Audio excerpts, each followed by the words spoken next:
बिस्मिल्लाहिर्रहमानिर्रहीम। अस्सलाम वालेकुम students, this is doctor Adil और आप देख रहे हैं एलीट कंसेप्चुअल एकेडमी। जैसे कि आप सबको मालूम है कि हम लोगों ने क्लास 9 की बायोलॉजी स्टार्ट की हुई है अकॉर्डिंग टू न्यू सिलेबस और हम लोग चैप्टर नंबर 2 का आगाज कर चुके थे। आज चैप्टर नंबर 2 के हम लोग लेक्चर नंबर 2 को स्टार्ट करेंगे, जिसके अंदर हम लोग स्टडी करेंगे टैक्सोनॉमिक रैंक को। तो चैप्टर नंबर 2 की जानिब बढ़े। चैप्टर नंबर 2 का नाम है बायोडाइवर्सिटी, जिसके लेक्चर नंबर 1 के अंदर हम लोगों ने बायोडाइवर्सिटी के बारे में पढ़ा था और हम लोगों ने क्लासिफिकेशन के बारे में पढ़ा था। तो आइए बढ़ते हैं व्हाइट बोर्ड की जानिब और आगाज करते हैं अपने आज के लेक्चर का।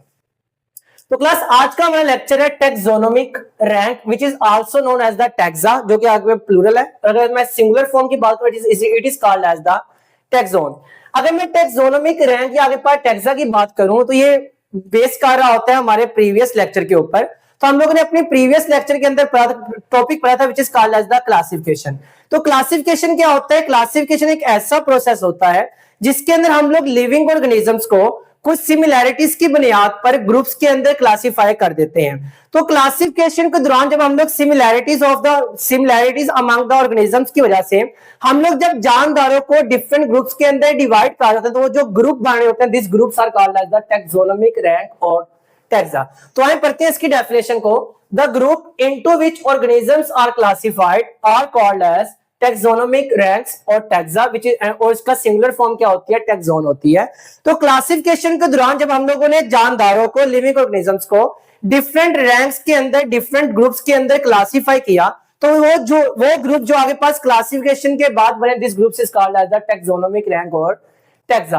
अगर मैं इसके आगे पास बैकग्राउंड हिस्ट्री के बारे में थोड़ी सी बात करें टैक्सोनॉमिक रैंक के, तो 1735 के अंदर एक साइंटिस्ट है कैरोलस लीनियस, आपकी बुक इसको कार्ल लीनियस लिख रही है। We devised the system of the taxonomic rank। हकीकत में सबसे पहले फर्स्ट टाइम 1735 के अंदर कैरोलस लीनियस ने एक टैक्सोनॉमिक रैंक का प्रॉपर सिस्टम डिवाइस किया था। क्योंकि टैक्सोनॉमिक रैंक का वो सिस्टम जो कि लीनियस साहब ने दिया था, हम लोग इसको क्या कह रहे होते हैं? Linnean system of the taxonomic rank कह रहे होते हैं।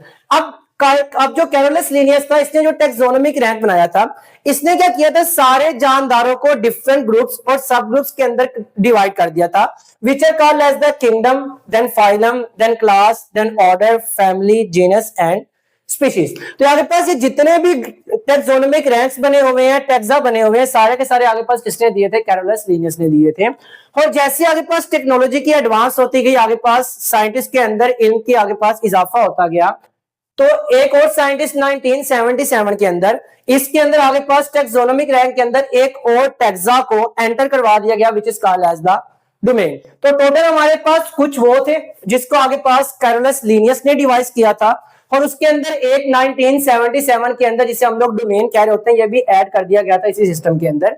तो आइए हम लोग पढ़ते हैं आज जो हमारे पास टैक्सोनॉमिक रैंक का प्रॉपर जो डिवाइस सिस्टम होता है, प्रॉपर ऑफिशियल सिस्टम होता है। तो आइए पढ़ते हैं उसके अंदर आगे पास कितने रैंक्स होते हैं, कितने ग्रुप्स होते हैं, कितने आगे पास टैक्सा होते हैं। तो सबसे पहले जो हमारा टैक्सा होता है यानी कि टैक्सोनॉमिक रैंक होता है, it is called as the domain. तो डोमेन क्या होता है? याद रखना, डोमेन एक सबसे बड़ा ग्रुप है जिसके अंदर हम लोग जानदारों को डिवाइड या क्लासिफाई कर रहे होते हैं। तो डोमेन की बात करें, it is the highest taxonomic rank. तो आपके पास ये जितने भी टैक्सोनॉमिक रैंक है, जितने भी हम लोग ग्रुप्स बना रहे होते हैं लिविंग ऑर्गेनिजम्स के, उन सारे ग्रुप में सबसे जो आगे पास हाईएस्ट यानी कि टॉप और सबसे जो बड़ा ग्रुप होता है, it is called as the domain. और इसी आगे पास क्लासिफिकेशन की बुनियाद पे हम लोग तमाम जानदारों को 3 बड़े डोमेन्स के अंदर डिवाइड कर रहे होते हैं। तो all organisms divided into the 3 domains. One is called as the bacteria, other is called as the archaea and third one is called as the eukarya। आगे पास बैक्टीरिया क्या होते हैं? प्रोकैरियोट भी नहीं कहा जाता। तो एक हमारे पास डोमेन यानी कि सारे के सारे जानदारों को हम लोग 3 बड़े डोमेन्स के अंदर क्लासिफाई कर रहे होते हैं। One domain is called as the bacteria, other domain is called as the archaea. Archaea भी क्या होता है? प्रोकैरियोट यानी कि बैक्टीरिया के जो एंसेस्टर थे, जो उनके पुराने वक्तों के अंदर बैक्टीरिया पाए जाते जिनसे लाइफ का आगाज हुआ था। This oldest bacteria is called as the archaebacteria, जो जिसे हम लोग आर्किया कह रहे होते हैं। And third one domain is called as the eukarya. Eukarya के अंदर क्या होते हैं? सारे के सारे यूकैरियोट होते हैं। और ये आगे पास पहले जो डोमेन है ये आगे पास सारे के सारे क्या है? प्रोकैरियोट है। What is the difference between eukaryote and prokaryote? इसके बारे में हम लोग जो प्रॉपर इंफॉर्मेशन होगी हम लोग आने वाले चंद लेक्चर्स के अंदर हम लोग हासिल करेंगे, लेकिन आज थोड़ी सी बेस बना के चलते हैं। What is the prokaryote and what is the eukaryote. Pro का मतलब होता है बिफोर, कैरियन का मतलब होता है न्यूक्लियस, यानी कि न्यूक्लियस के इवॉल्व होने से पहले के जो जानदार थे उन्हें हम लोग कह रहे होते हैं प्रोकैरियोट। और यूकैरियोट का मतलब होता है, यू का मतलब होता है ट्रू और कैरियन का मतलब होता है न्यूक्लियस, यानी कि जिनके अंदर आगे पास प्रॉपर न्यूक्लियस डेवलप हो चुका होता है उन सारे जानदारों को हम लोग क्या कहते हैं, यूकैरियोट कह रहे होते हैं। यानी कि प्रोकैरियोट न्यूक्लियस के डेवलप होने से पहले के जानदार, तो उनमें प्रॉपर न्यूक्लियस पाया नहीं जाएगा। तो हम लोग यूं कह रहे होते हैं कि वो सारे के सारे जानदार या वो सारे के सारे सेल जिनके अंदर प्रॉपर न्यूक्लियस नहीं पाया जाता, these are called as the prokaryote या प्रोकैरियोटिक सेल। और वो सारे के सारे जानदार या वो सारे के सारे लिविंग सेल्स जिनके अंदर प्रॉपर और आगे पास डेफिनेट न्यूक्लियस पाया जाता है, it is called as the eukaryote और यूकैरियोटिक सेल। एग्जाम्पल के तौर पे आगे पास दो डायग्राम्स ड्रा की गई है। It is the referee diagram of the bacteria which is called lactobacillus bacteria and it is the free diagram of the animal cell which is the eukaryote cell। तो हमारे पास हम लोग देख रहे होते हैं कि कोई भी सेल होता है उसको सेंट्रल पार्ट होता है, हम लोग चैप्टर नंबर 4 के अंदर जाकर उसको तफसील से पढ़ेंगे। किसी भी सेल के अंदर सेंट्रल ऑर्गेनेल होती है, it is called as the nucleus.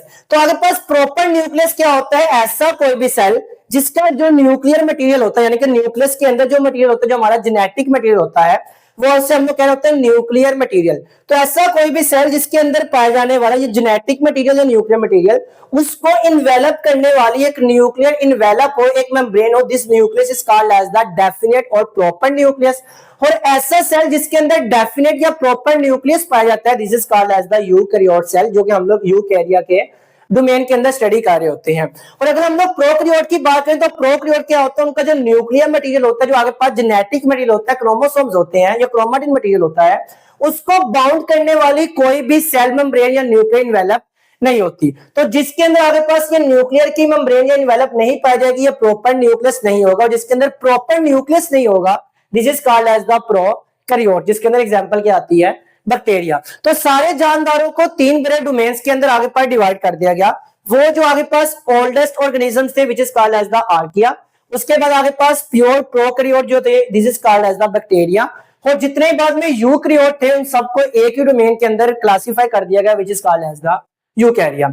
आइए बढ़ते अपने आगे पास दूसरी टैक्सोनोमिक रैंक की जाने which is called as the kingdom. अगर मैं टैक्सोनोमिक रैंक के बारे में थोड़ी सी आपको इंफॉर्मेशन दूं, जो आपकी बुक आपको इस डायग्राम के जरिए समझाने की कोशिश कर रही होती है, तो हकीकत में हुआ क्या कि जानदार बहुत आगे पास डिफरेंट वैरायटीज के रख रहे थे। हम लोगों ने बायोडाइवर्सिटी के आगाज के अंदर, इंट्रोडक्शन के अंदर पढ़ा था कि आज के आगे पास जदीद टेक्नोलॉजी के अदादोशुमार के लिहाज से के मौजूदा आगे पास 2 million different kinds of living organism identify हो चुके हैं। तो इतने डिफरेंट काइंड्स के जो लिविंग ऑर्गेनिजम्स होते हैं, हम लोग क्या करते हैं अपनी आसानी के लिए, उनके अंदर आगे पास कैरेक्टरिस्टिक को अंडरस्टैंड करने के लिए, एवोल्यूशनरी हिस्ट्री को देखने के लिए, जिनके दरमियान सिमिलैरिटीज होती है उनको आगे पास ग्रुप्स के अंदर क्लासिफाई कर देते हैं। तो होता क्या, हमारे पास जितने भी लिविंग ऑर्गेनिज्म होते हैं उसको हम लोग सबसे पहले बड़े बड़े ग्रुप्स बनाते हैं, उसके बाद उनके अंदर मजीद हम लोग ग्रुप बना देते हैं, जिसका called as the subgroup. Subgroup के अंदर फिर हम लोग ग्रुप्स बना रहे होते हैं, फिर उससे छोटे ग्रुप्स बनते हैं, फिर आगे पास उससे छोटे ग्रुप्स बन रहे होते हैं।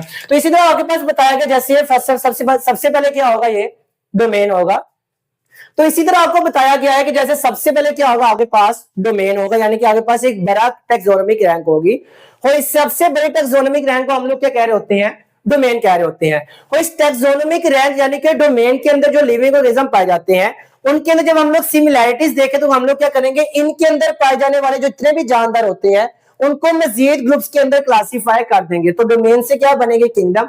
किंगडम से आगे पास उससे भी छोटे ग्रुप बनाएंगे which is called as the phylum या डिवीजन। और फाइलम से आगे भी हम लोग ग्रुप बनाएंगे which is called as the class. Class के बाद ऑर्डर, ऑर्डर के बाद फैमिली, फैमिली के बाद जीनस, जीनस के बाद स्पीशीज। तो यूं हमारे पास बड़े ग्रुप, उसके बाद सब group, subgroup, subgroup, सब ग्रुप। तो आगे पास ग्रुप्स के आगे ग्रुप बनाने वाले हम लोग क्या कहते हैं, टैक्सोनोमिक रैंक की आगे पास आगे क्लासिफिकेशन हो रही होती है। तो पहला आगे पास सबसे हाईएस्ट डोमेन होता है, यानी कि highest taxonomic rank which is the domain. उसके बाद मजीद किंगडम, फिर आगे पास फाइलम, फिर क्लास, फिर आगे पास ये सीक्वेंस चलता जाएगा यूं है, order, family, genus, species and then so on. तो आइए हम लोग ओवरव्यू हम लोग ले चुके हैं टैक्सोनोमिक रैंक का। तो आइए बढ़ते हैं अपने आगे पास किंगडम की जानिब। What is the kingdom? अभी हम लोगों ने बात की डोमेन्स, 3 बड़े डोमेन्स थे। हर एक डोमेन के अंदर जितने भी जानदार पाए जाते हैं उनको हम लोग डिफरेंट सिमिलैरिटीज की वजह से क्या करते हैं, क्लासिफाई कर रहे होते हैं डिफरेंट ग्रुप्स के अंदर। तो डोमेन को जब क्लासिफाई करके हम लोग ग्रुप्स बना रहे होते हैं, this is called as the kingdom. तो किंगडम क्या होते हैं? Domain is further divided into the kingdom. Example के तौर पे कह रहा है कि जैसे हमारे पास एक डोमेन है which is called as the domain eukarya. अभी हम लोगों ने यहाँ पे बात की है जो यूकैरिया हमारे पास डोमेन है, इसके अंदर क्या पाए जाते हैं? यूकैरियोटिक ऑर्गेनिज्म पाए जाते हैं। और जैसे जैसे आगे पास टेक्नोलॉजी एडवांस होती है, इंफॉर्मेशन के अंदर आगे पास इजाफा होता गया, तो एक आगे पास जो डोमेन था यूकैरिया उसको मजीद 4 किंगडम के अंदर क्लासिफाई किया गया। One is called as the kingdom animalia, other one is called as the kingdom plantia, third one is called as the kingdom fungi and fourth one is called as the kingdom प्रोडिस्टा। तो आगे पास kingdom यूकैरिया के domain यूकैरिया के अंदर जितने भी जानदार थे उनमें से जो आगे पास एनिमल्स तो उन्हें किंगडम एनिमेलिया के अंदर रख दिया गया, जो प्लांट्स उन्हें किंगडम प्लांटी के अंदर रख दिया गया, जो फंजाई थे किंगडम फंजाई के अंदर रख दिया गया। और ऐसे सारे के सारे जानदार जो ना तो एनिमल थे, ना तो प्लांट थे, ना तो फंजाई थे, बल्कि इनसे आगे पास मुशाबत रख रहे होते थे, उनको आगे पास इकट्ठा करके एक और किंगडम बना दिया गया which is called as the kingdom protista. तो डोमेन को क्लासिफाई कर दिया गया डिफरेंट सब ग्रुप्स के अंदर, और डोमेन को जब डिवाइड करते तो आगे पास जो ग्रुप्स बनते हैं it is called as the kingdoms. तो एग्जांपल के तौर पे हम लोग इसको समझ चुके हैं। तो आइए हम लोग अपने तीसरी टैक्सोनॉमिक रैंक की जानिब चलते हैं which is called as the phylum और डिवीजन। तो आगे पास किंगडम था, डोमेन था, डोमेन को डिवाइड किया तो क्या बने? किंगडम। इसलिए जब हम लोग किंगडम को आगे पास डिवाइड कर रहे तो उससे आगे पास जो ग्रुप बने होते हैं फाइलम और डिवीजन। तो आगे पास फाइलम और डिवीजन क्या होती है? जब हम लोग किंगडम को डिवाइड कर रहे होते हैं, जैसे for example this is domain, this is kingdom, तो किंगडम को जब हम लोग क्लासिफाई कर रहे होते हैं डिफरेंट ग्रुप्स के अंदर, वो जो ग्रुप्स बने होते हैं it is called as the phylum, जिसका दूसरा नाम क्या होता है?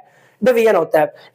जब आप लोग आगे जाके स्टडी करोगे तो किंगडम एनिमेलिया आप लोग पढ़ोगे, जो कि एफएससी के अंदर आपको पढ़ाया जाएगा। वहां पे आप लोग देखोगे किंगडम एनिमेलिया को आप लोग डिफरेंट फाइलम्स के अंदर कन्वर्ट कर रहे होते हो, क्लासिफाई कर रहे होते हो। जैसे आप लोग वहां पे फाइलम आगे पास प्लेटीहेलमिन्थिस पा रहे होते हो, नाइडेरियंस पा रहे होते हो, ईटीसी आगे पास डिफरेंट फाइलम्स पा रहे होते हो। तो फाइलम के बाद क्या होता है? क्लास आता है। क्लास के अंदर आगे पास फाइलम को आप लोग मजीद डिवाइड करते हो ग्रुप्स के अंदर, and this group is called as the class. और क्लास को जब आप लोग डिवाइड करते हो क्या किसमें कन्वर्ट हो जाती है? ऑर्डर्स के अंदर। इस तरह आगे पास ऑर्डर के बाद क्या आता है? फैमिली। तो आगे पास ऑर्डर को आप लोग डिवाइड करते हो क्या किसमें कन्वर्ट हो जाती है? फैमिली के अंदर आगे पास कन्वर्ट हो जाते हैं। तो फैमिली को जब हम लोग डिवाइड करते हैं जो मजीद आगे पास सब ग्रुप बनते हैं कॉल्ड एज द जेनरा, और अगर सिंगुलर होगा it is called as the genus. और इसी तरह हम लोग जब आगे पास जीनस को आगे पास डिफरेंट हर एक स्पीशीज के अंदर क्या करते हैं? डिवाइड कर देते हैं। अब यहाँ पे एक बहुत ही इंपॉर्टेंट चीज है समझने वाली, अंडरस्टैंड करने वाली, which is called as the species. What is the species? हम लोग कहते हैं it is the most specific level of the classification. ये क्या होता है? सबसे ज्यादा खास और सबसे ज्यादा बेसिक लेवल होता है क्लासिफिकेशन का। यानी कि जब कभी हम लोग क्लासिफिकेशन को आगाज करते हैं हमेशा इख्तिताम कहां पे होता है? स्पीशीज के अंदर ही हो रहा होता है। और हर एक स्पीशी की अपनी आगे पास पर्टिकुलर कैरेक्टरिस्टिक और ट्रेड्स मौजूद होते हैं। डिफाइन करते हैं हम लोग स्पीशी को। स्पीशी क्या है? Species consist of similar organisms that can interbreed and produce fertile offsprings. Fertile का वर्ड लिखा हुआ है, फर्टाइल का जो वर्ड है ये आगे पास एक्सप्लेन कर रहा होता है ऐसे आगे पास प्रॉपर्टी को जिसके जरिए कोई भी लिविंग ऑर्गेनिज्म अपनी प्रोजेनी को यानी कि आगे पास आने वाले जनरेशन को प्रोड्यूस करने की एबिलिटी रखता है। It is called as the fertility.